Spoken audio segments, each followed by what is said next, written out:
Welcome to the Pac-12 Preview Show. I'm Brandon Shanahan. This is part of our Power 5 preview series on the Cornhusker Connection network on YouTube, Spotify, and wherever you enjoy podcasts. Every day this week, we're talking about a different Power 5 conference and going through week by week and predicting every single game for every single team. I like this format. First of all, it's very in-depth. We don't miss anything. We don't leave a stone unturned. And I think it's also beneficial because I think a lot of people, when they do like a season by season preview kind of thing, they kind of just look at a team and be like, oh, this team looks like a 10-win team. This team looks like a 4-win team. And then they kind of work their way backwards to make that number work, where there's so much context within the season, week by week, where I feel like a lot gets missed in that way. With that, we're not going to miss here on this show. The Pac-12, I'm super excited about. They're probably going to be my favorite conference to watch this year. Granted, if I can stay up past 9:00 and watch some of these games, but it's an electric conference. Lots of good teams. Before we get into the week by week breakdown, I'll just kind of go over how I feel about each team going into the season. I haven't really given a full depth look at each team's schedule. That's what this whole show is for. But I did do some research, and here's kind of what my baseline is on each team. But before, like I said, the Pac-12 is going to be electric. And Joel Klatt said it best on his show. The conference is built for parity. Not for the college football playoff, though, unfortunately. There are so many good teams, including a handful of teams that are genuinely some of the best teams in the country. However, with the conference being so good and so deep, it's just so hard to envision somebody coming out of this conference with 11, 12 wins. But if there's going to be a team to do it, it might very well be Caleb Williams and the USC Trojans. Caleb Williams is a bad man. He's probably my favorite quarterback to watch since Johnny Manziel. And this USC team is a real contender. And if anybody is going to win a second Heisman Trophy, it might be Caleb Williams, but it will almost certainly be a Lincoln Riley quarterback. Just, process of probability. In order to do so, he'll have to outdo his insane stats from last year, and the team probably has to go undefeated, if not definite playoff stakes have had to be fulfilled.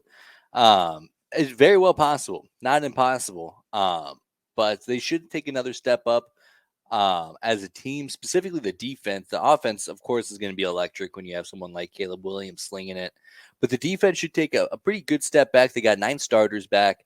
The only thing that I worry about trend-wise for the defense is that the team benefited from a plus 22 turnover margin last year, which is good last year, but it's just it's just a thing that's hard to replicate year to year. But if they can do that, then watch out. They're as good as anybody this side of the Mississippi for sure. Utah, the Achilles heel to USC last year, they're back. They're not going anywhere. Cam Rising is back to kind of put an exclamation point on what's been a phenomenal college football career for Cam Rising and his Utah legacy.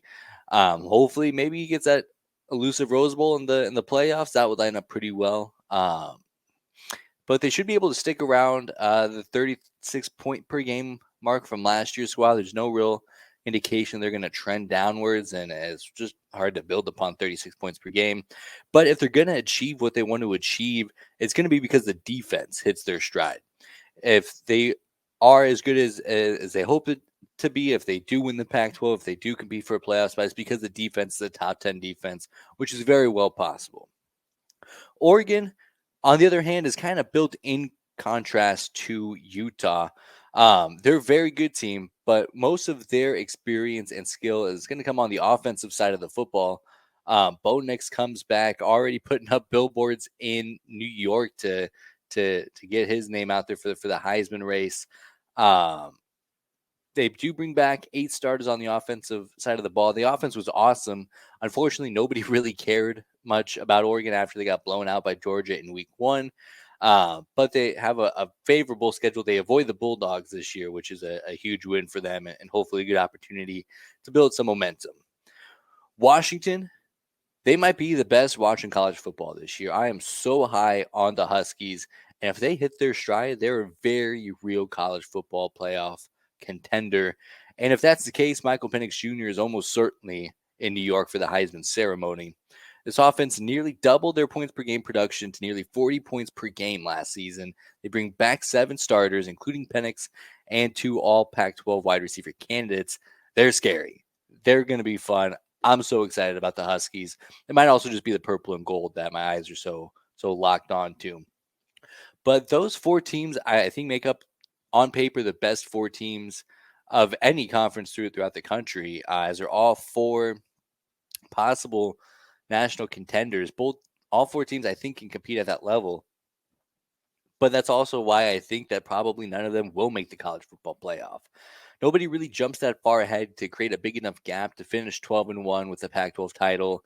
And it's crazy looking at these 4 teams and thinking at least 2 of them won't even be in the Pac-12 championship game. The next tier for the Pac-12, I think, is Oregon State leading the way, absolutely buzzing with momentum. First 10-win season since the Bush administration, back when they had former Husker coaching legend Mike Riley back in 2006. Last year, they blew out Florida 30-3. Fantastic way to put an exclamation point on what was a great season. Looking at some of the trends, there's nothing indicating that that team was a complete fluke. They'll certainly have to work hard to get back to that point, to get back to double-digit wins. Probably have to pull off a couple of upsets, but they're going to be fantastic again as well. UCLA. Replacing Dorian Thompson-Robinson is a tough task, and it'll be the first time in a long time that Chip Kelly's had to trust anybody else to lead his offense. Also, I found out that DTR finished just 13 career passing yards away from being UCLA's all-time passing leader, which is heartbreaking. 13 yards over a 5-year season. Insane. Insanely heartbreaking. But nonetheless, the Bruins have won more game each year than the previous one since Kelly's arrival. And this year will certainly be the toughest test of that trend, just because that number gets bigger year to year. I think they could do it. They'll need some stuff to work their way. Both them and Oregon State are really good teams. And I think in most any other year over the last 10 years or so, they could very well be Pac-12 contenders. But certainly this year, they'll need a couple of bounces to go their way. If they pull off an upset or 2, they could very well be in the Pac-12 title hunt towards the end of the season. Now, the next tier of teams probably not going to win the Pac-12, but are going to make Pac-12 After Dark so fun. They'll likely be the teams pushing for a winning record and trying to get to a bowl game. Not all of them are going to make it, but that's kind of where these next group. Washington State new offensive coordinator Ben Arbuckle likes to design big plays down the field, and they bring back quarterback Cam Ward, who's got the arm to deliver on that kind of return. Cal, I expect it to take a pretty good step up in the right direction. They had the ball fall the opposite way several times during their 4-8 campaign. They had 5 close losses that you got to think could go the other way. They also gave USC and UCLA fits to kind of show you how close they were to competing towards some of the better teams in this conference just a year ago. And they bring back 17 starters. So a lot of experience on this team. So hopefully they'll just have better luck in those close games, and that'll be the key to unlocking the potential of this Cal team. Arizona offense nearly jumped up 10 points per game last season. In the third year of the Jed Fish era, it should keep trending up. We'll see how big of a jump. 10 points seems pretty steep, but they bring back 8 starters. The defense is going to be the biggest question mark. They're going to be pretty vulnerable to the pass, especially considering all the great arm talent in this conference. But if they can just hang on, Arizona could possibly see a pretty good uptick from their 5 wins from last season. Now, these next 3 teams, I think, are going to be fighting to stay out of the basements. First is ASU, Arizona State. They had a brutal season last year, both on and off the field, with everything that happened with Herm Edwards, replacing their coach in the middle of the season, just rough stuff.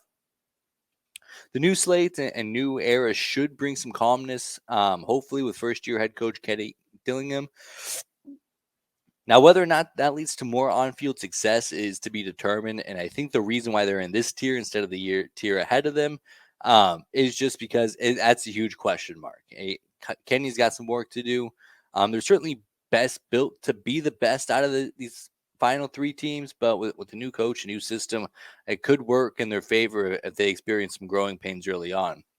Now, the final two teams are going to be pretty similar record-wise, I'd say, but trending in complete opposite direction. First, we'll talk about Colorado. It's prime time, baby.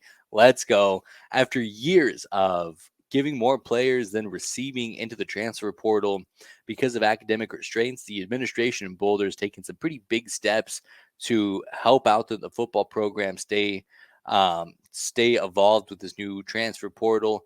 And of course, hiring Coach Prime is a huge, it's certainly a bold decision for a school that hasn't made any big, bold moves at all in the last 15 years, maybe.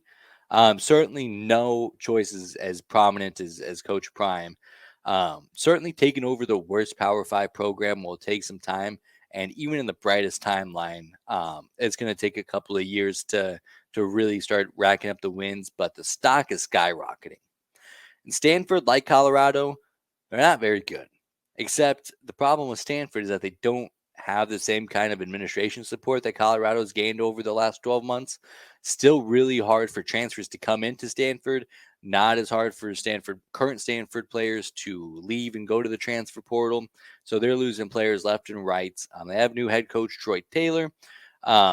Hopefully trying to generate some excitement like Coach Prime's able to do in Colorado. They only bring back 6 starters from their 3-9 team last season, and they could certainly be trending in the opposite direction for quite some time now, and very real chance that we've seen the best of Stanford in the rearview mirror, which is very sad to say, but college football and the decision makers not being kind to the Pac-12 to the Cardinals. But that's all I had for the for each team. So like I said, lots of good teams, lots of exciting stuff to get into. Let's start picking some games here. So now that brings us to the final Pac-12 standings here. We have Utah 11-1, Washington 11-1. Both of those wins or both of those losses in conference. They're playing for the Pac-12 championship, baby. Oregon just a game out, tough schedule. USC is my biggest surprise here. I mean, I knew that their schedule was tough, but looking at it, to Notre Dame against Utah, Cal, and then against Oregon, and then Washington. I think those two are reversed. Like that is just a murderer's row. I've seen Lincoln Riley teams kind of collapse before. I know the last year in the Big 12, they didn't have much to play for, and they lost to Bedlam to Oklahoma State. I was there that game. That game was awesome, but nonetheless, still lost. But other than that, I feel bad for Arizona State. I think that they're better than 3 wins. Stanford, I probably don't feel is better than 3 wins. I don't feel so bad about them. Arizona coming in with 4 wins. That's pretty respectable. Cal makes a bowl game. I think that's pretty cool. Oregon State and Washington State each with 8 wins. USC and UCLA with 9 wins. Great stuff. So that'll do it for the Pac-12. We'll do a separate video where we talk just about the postseason, seeing how the schedule plays out. Now we know who's in our conference championship games. So we do the conference championship games. Who then makes the 14 playoff there? Who would have made a 12-team playoff? We'll see. We'll dive into all of that here after this week. But this is the Pac-12 preview show. I'm Brandon Shanahan. Stick around, man. We got tons of great stuff going on this week. Previewing all 5 power conferences just like we just did. And some outstanding stuff here. Follow me on Twitter at Shanahan. Follow, subscribe on the channel. Listen on Spotify. Give us as many likes and reviews. It helps us out a lot. We appreciate it.